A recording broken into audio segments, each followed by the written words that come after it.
ütles, et meil on siia laua peale pandud ka väikene valik siis kirjandust, mis on seotud siis Jaan Jungi tegevusega. Need raamatud pärinevad siis Järvamaa muuseumi arhiivraamatukogust ja siin leidub nii mitmeidki põnevaid materjale. Näiteks esimene põhjalik eestikeelne, jutumärkides põhjalik siis eestikeelne raamat Paide linna ajaloost on Jaan Jungi poolt kokku pandud.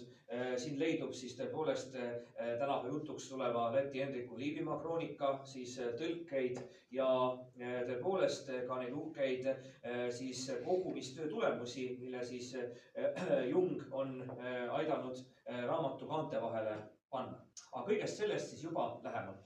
Meie tänane päeva või õhtune kava näeb ette siis seminari vormi, et selline vabas vormis siis nii-öelda vestlus, et ei ole sedasi rangelt, et nüüd peab sedasi täpselt kuulama ja vaatama. Pigem, kui kellelgi on tekkinud küsimus, siis me jätame ka alati vestluse lõppu küsimusi, et saate ka meie tänastelt ettekandjatelt, lektoritelt küsida küsimusi ning üheskoos seda Jungi asja ajades, ma usun, et meile tuleb üks väga huvitav ja tore õhtupoolik.